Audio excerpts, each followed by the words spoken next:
Yo mga idol, kamusta? Eto na naman tayo sa pinakasariwang update sa NBA World. Dalawa sa pinakasikat na teams ngayon sa NBA, Lakers at Warriors. Maraming ganap ngayon kaya wag na natin patagalin pa. Una sa lahat, confirmed na mga idol, Marcus Smart lilipad na pa LA.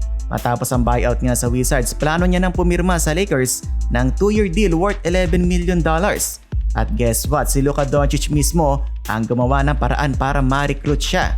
Grabe, 'di ba? Mukhang seryoso si Luka na gumawa ng legacy sa Lakers.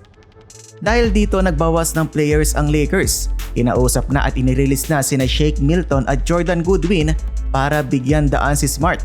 Minsan masakit pero ganun talaga, business is business. Hindi rin naman fully guaranteed ang kontrata ni Milton kaya madaling mag-move on ang team. Bukod dyan ay napabalita din na mukhang gagalawin pa ng Lakers si Dalton Knecht at Maxi Kleber para sa isang consolidation trade. Mukhang nagbabalasa pa ang Lakers para lumuwag ng konti ang kanilang cap space. Pero rumor pa lang naman ito mga idol mula sa mga insiders.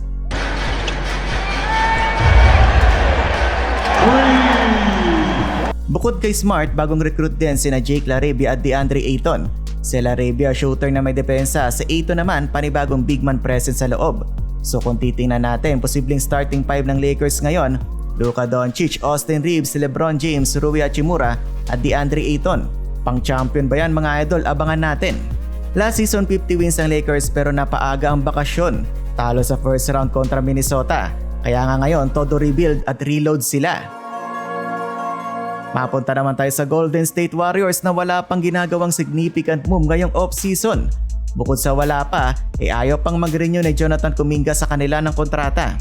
Ayaw nang bumalik ni Kuminga at naghahanap ng ibang kontrata sa ibang teams worth $30 million per year.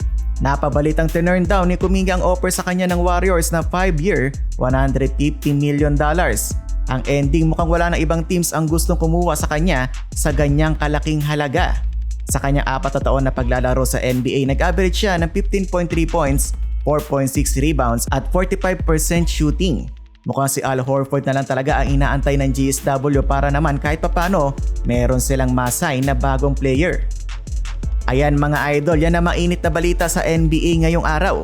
Comment kayo kung tingin nyo sapat na to para makabalik sa title contention ng Lakers. At sino ba dapat ang kunin ng Warriors? Huwag kalimutan mag-like at pindutin ang notification bell button para lagi kayo updated sa NBA news.